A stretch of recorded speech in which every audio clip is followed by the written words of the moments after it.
What's going on, YouTube? Lord of Houston coming at you with a video, also known as LTH 713, the Bio City. We up in here. So there's two things I want to touch on today, as far as the Whitney Mercilus retirement and the Texans extending Brandin Cooks. I'm gonna start off with the Whitney Mercilus retirement. After 10 seasons, Whitney Mercilus, Texans great, has announced his retirement. I mean, it's understandable he's never made a Pro Bowl or first team All Pro, but not to mention, he was pretty consistent. We managed to deliver some sacks, made some plays when he needed to. He even played on a consistent pass rush under Jadeveon Clowney and J.J. Watt. And he started playing with Watt and Clowney back in 2014 when Clowney was the number one pick overall back in 2014. And I'm aware the Texans passed over some other great players they could have drafted, such as Khalil Mack, for example, who's now on the LA Chargers. But other than that, he made his presence known in that pass rush. That was pretty legit from, one of the best pass rushes he played under was from 2014 to 2018. And he was later traded to the Green Bay Packers during the 2021 campaign. Because I understand the team was rebuilding after everything that's happened back in 2020. But 10 years, Whitney Mercilus announced his retirement. He was drafted back in 2012 from Illinois. And that was when one of J.J. Watt's best seasons in 2012, by the way. But like I said, he never made a Pro Bowl, but he was still pretty consistent. I mean, I'm not saying he was elite, but he was pretty solid for sure. But then he kind of regressed when he got his extension from when Bill O'Brien was still around. But other than that, he had a pretty solid career. Especially for 10 years straight. I mean, I understand you got to focus on family and other things, and I wish Mercilus nothing but the best. Forever remember him as a member of the Houston Texans during this time. So appreciate your time, and hopefully you definitely will enjoy retirement big time. Now, other news.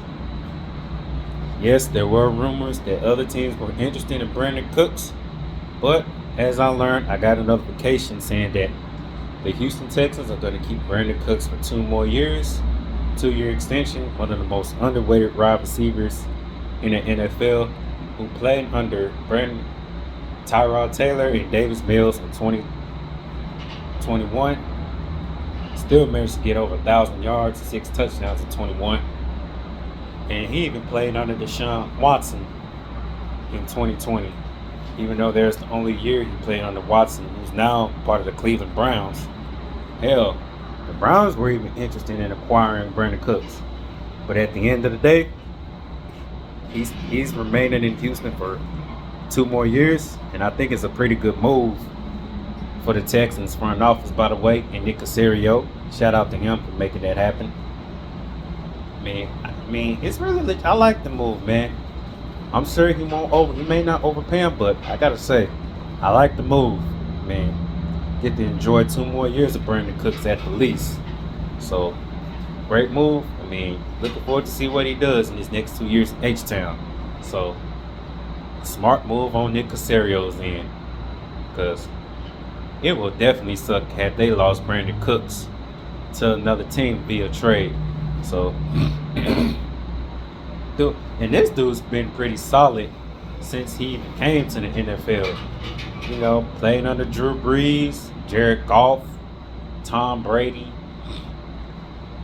Deshaun Watson, Drew Brees, and a few more quarterbacks he may have played under. Now, I know he played under Tyrod and Davis Mills, but all I'm saying is, Brandin Cooks, welcome back to H-Town, and Yeah, they need some more playmakers at wide receiver, and sure, their running back. I know they recently got Marlon Mack, but I'm sure running back is still a priority for the Texans. You know, and which I wouldn't mind getting later, a little later on in the draft, along with drafting a receiver in the NFL draft, since I want to draft defense in the first round. So I know there's a chance that Kyle Hamilton could fall off, but not to mention I would love for the Texans to draft Kyle Hamilton at 3, because safety is pretty much a priority, a defensive priority, along with D tackle. I mean, I like Kayvon Thibodeau and Aiden Hutchinson, but I like Kyle Hamilton at 3. And Jordan Davis, I would like for him to be drafted at 13, or if they don't get him at 13, I say they trade up in order to draft Jordan Davis at 13. I mean, not the bet, whichever number the Texans trade up to. I'm sure which will require, because Texans had a hard time stopping the run the last 3 seasons, 19, 20, and 21. I mean, they got manhandled. Perfect example, the 2020 matchup against the Titans in Nashville, when they allowed over 600 yards of total offense. Historically, that's how historically bad that Texans defense were in 2020. So they want to improve on their run defense. Draft Jordan Davis at number 13, or via trade up, whichever comes first. Because, not to mention, I want to be able to stop the run for sure. The fact that they got to face James Robinson, Derrick Henry, and Jonathan Taylor twice a year. So I'll leave it at that. But till my next video, LTH checking on up out of here, Saber 13 to Bio City, and go Texans, and also go Astros, who opened up the season against the Angels. So I'm out.